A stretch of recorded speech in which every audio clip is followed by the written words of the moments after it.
पिछले 10 वर्षों में लगातार किसान कल्याण के लिए और कृषि विकास के लिए लगातार काम करती रही है। और आज का पहला निर्णय भी जो सीसीए से संबंधित है वो गन्ना सीजन, जो आगामी गन्ना सीजन है उसके लिए जो मूल्य तय करने का निर्णय किया गया है। 1 अक्टूबर 2024 से लेकर 30 सितंबर 2025 की अवधि में चीनी मिलों द्वारा किसानों को गन्ने का उचित और लाभकारी मूल्य यानी कि एफआरपी निर्धारित किया गया है। जैसा आप जानते हैं, सीएसीपी, कृषि लागत और मूल्य आयोग, ये इनके द्वारा गन्ने की उत्पादन लागत, अन्य बाय प्रोडक्ट्स जैसे कि गुड़, गन्ने की खोई इत्यादि की बिक्री से प्राप्त होने वाली राशि और उसमें प्रॉफिट जोड़ के कितना उसका दाम तय होना चाहिए वो तय करती है। इन सब फैक्टर्स को ध्यान में रखते हैं और वर्ष 2024-25 के लिए 340 रुपये प्रति क्विंटल मूल्य निर्धारित किए जाने का निर्णय किया गया है। पिछले वर्ष यानी कि 2023-24 में एफआरपी जो था, जो इसकी उचित मूल्य था, वो पिछले साल 315 रुपये था, जो बढ़कर इस साल 340 रुपये प्रति क्विंटल कर दिया गया है।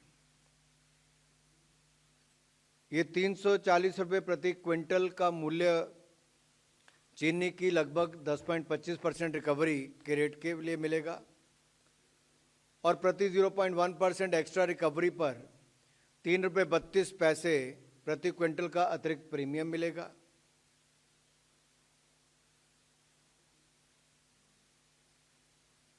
पहला निर्णय तो ये था जिससे किसानों के आमदन भी बढ़े। और मैं एक आंकड़ा आपके सामने जरूर बताना चाहता हूं। 2014 से पहले हम सब जानते हैं किसानों को खाद के लिए भी सड़कों पर उतरना पड़ता था, नहीं मिलती थी। उस समय गन्ने की सही कीमत और पैसा भी उनको नहीं मिलता था, साल साल 2-2 साल इंतजार करना पड़ता था। अगर मैं केवल पिछले 4-5 सालों का भी उदाहरण दूं तो सन 2019-20 ये जो वित्तीय वर्ष है इसमें 75,854 करोड़ रुपया किसानों को मिला, गन्ना किसानों को, और 2020-21 में 93,011 करोड़ रुपया मिला। 2021-22 में 1,18,618 रुपये मिले और 2022-23 में 1,14,005 रुपये मिले और ये लगभग 99.9% पैसा इनके खाते में सीधा चीनी मिलों द्वारा दिया गया। और इस साल भी अब तक 81% से ज्यादा पैसा अब तक मिल चुका है। तो कैसे मोदी सरकार की गारंटी, मोदी की गारंटी जो है किसानों की आमदन को दोगुना करने के लिए लगातार, इसके लिए हम प्रतिबद्ध भी हैं और सारे कदम उस दिशा में उठाए गए हैं। दूसरा निर्णय, क्योंकि किसान के पास पशुपालन का भी काम होता है, तो नेशनल लाइवस्टॉक मिशन के अंतर्गत एक सब स्कीम, ये हमारे पशुपालन और डेयरी विभाग के मंत्रालय से जुड़ा हुआ है। इसमें एक बड़ा परिवर्तन लाने के लिए, क्योंकि जो हमारे पैक एनिमल्स होते हैं यानी कि भारवाही पशु जैसे कि घोड़े, ऊंट, गधा, खच्चर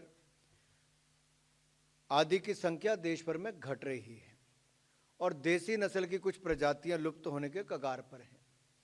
तो इसलिए पशुधन एवं पोल्ट्री की प्रोडक्टिविटी में सुधार लाने के लिए तथा फॉडर और फीड की उपलब्धता को बढ़ाने के लिए नेशनल लाइवस्टॉक मिशन चलाया जा रहा है और इसके अंतर्गत ब्रीड इंप्रूवमेंट, नस्ल को सुधार करने के लिए ब्रीड मल्टीप्लिकेशन फॉर्म बनाने का काम हो रहा है।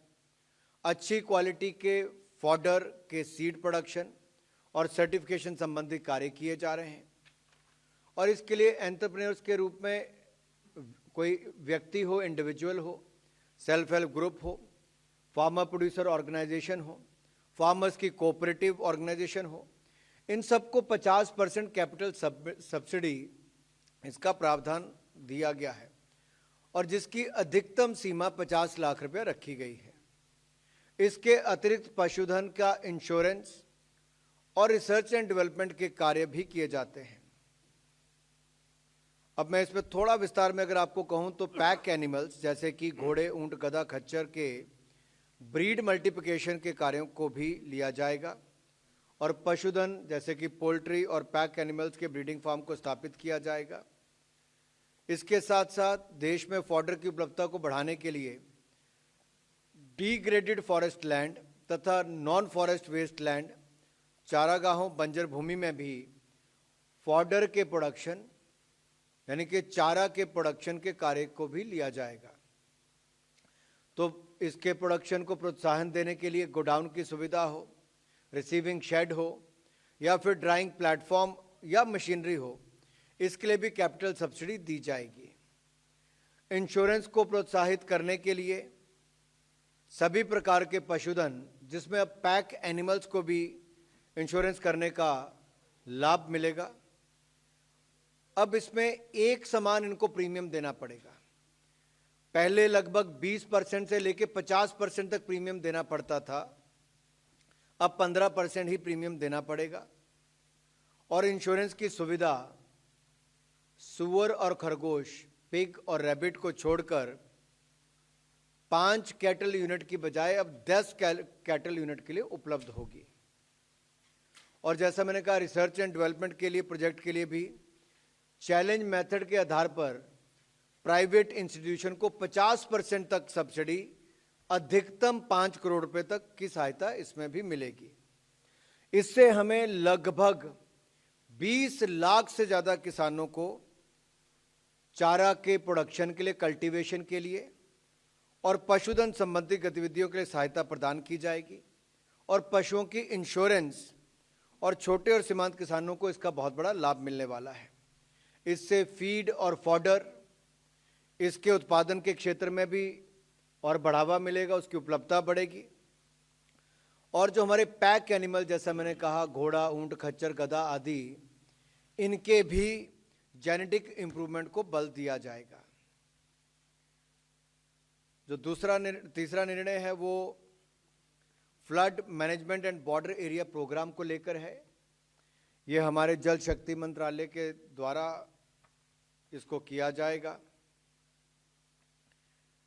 ये जो हमारी स्कीम है flood management and border area programme, ये हमारे water resources, river development, Ganga reservation, Bharat सरकार के इस प्रोग्राम को 4100 करोड़ रुपए की राशि उपलब्ध करवाई गई है 2021-22 से लेके 2025-26 तक, जिसमें 2930 करोड़ रुपया फ्लड मैनेजमेंट प्रोग्राम कंपोनेंट के लिए, एफएमपी के लिए दिया जाएगा और 1160 करोड़ रुपया आरएमबीए कंपोनेंट के लिए river management and border area programme के अंतर्गत दिया जाएगा। इसका फंडिंग का पैटर्न जो है ये 60-40 रेशो रहेगी। 60% केंद्र सरकार का, 40% राज्य की सरकार का। और जो पूर्वोत्तर के राज्य और पहाड़ी राज्य हैं, पहाड़ी राज्यों में जम्मू कश्मीर, हिमाचल और उत्तराखंड।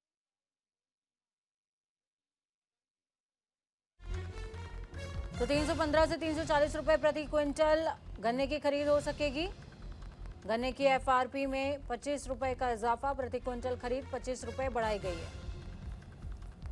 केंद्रीय कैबिनेट की ब्रीफिंग कर रहे थे केंद्रीय मंत्री अनुराग ठाकुर, जिनको आप सुन रहे थे, और इस दौरान उन्होंने गन्ना खरीद की कीमतों में बढ़ोतरी का जिक्र किया, जो कि अब 315 से 340 रुपए प्रति क्विंटल हो सकेगी। इसके अलावा उन्होंने कई ऐसे पशुओं का भी जिक्र किया है जिनका इस्तेमाल वाहन ढोने में किया जाता है, उनको हाइब्रिड या फिर यूं कहें कि उनकी ब्रीडिंग के लिए एक प्लेस निर्धारित करने की बात भी अनुराग ठाकुर की तरफ से की गई है। वक्त यहाँ पर छोटे से ब्रेक का।